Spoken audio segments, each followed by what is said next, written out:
আমার যত্ন করা ভালোবাসা দে ফিরায়া রে। এই ছেলেগুলো পথ শিশু, দিনে একবেলা কখনো খেয়ে রাস্তায় ঘুমিয়ে থাকে। কেউ বা তাদেরকে টুকাই বলে, কেউ বা গালি দেয় যারও সন্তান বলে। কারো কথায় মন খারাপ করে বসে কাঁদে, আবার কখনো মানুষের কাছে হাত পাতে ক্ষুধার জ্বালায়। এদেরকে দেখার মতো মনে হয় কেউ নেই। চরে সেই গানে এক সুরে ঘুরে গুজারাইতাম। দেশের টাকা পাচার হয় বিদেশে, ধনীরা 5 তলা থেকে 10 তলায় ওঠার চিন্তা ভাবনা। প্রায় গাড়ি নিয়ে ঘুরে বেড়ায় রাস্তায়, শত কোটি টাকার গাড়ি ভেঙে রাস্তায় পড়ে থাকে। এগুলো দেখার মতো কেউ নেই। এই শিশুগুলা পথ শিশু, তাদেরকে নিয়ে কি কিছু করা যায় না? আমার প্রশ্ন হচ্ছে, সাধারণ মানুষের পাশে দাঁড়িয়ে এই দেশের মানুষ যদি এগিয়ে আসে এই পথ শিশুদের দিকে, তাহলে মনে হয় সমাজটা সুন্দরভাবে গঠিত হয়।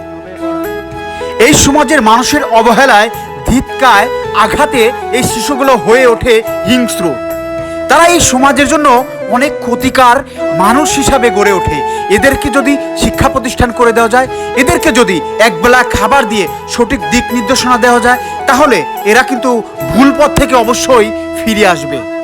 আমরা সমাজের প্রতিনিধি হয়ে আমাদের চোখে যেন কাঠের চশমা, কালো চশমা চোখে দিয়ে রঙের দুনিয়ায় ঘুরে বেড়াই, কিন্তু আশেপাশে যে অসহায় মানুষ রয়েছে তাদের কথা কি কখনো ভেবেছি?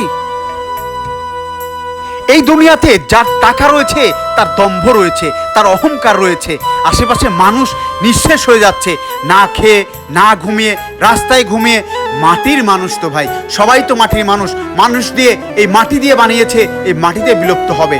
অর্থাৎ যাদের টাকা আছে, আসুন না ভাই ভালো পথে কাজ করি। নামাজ পড়বো। নামাজ পড়বা? নামাজ পড়ে কার জন্য দোয়া করবো? বাবা মা সবার জন্য দোয়া করবো। আমার আব্বারে যেন জান্নাতে পাঠায়, আর যদি সব গুনাহগুলো মাফ করে দেয়। বাবা কতদিন হলো মারা গেছে? 3 বছর। বাবার জন্য এই আল্লাহ আমার বাপরে জান্নাত পাঠাও।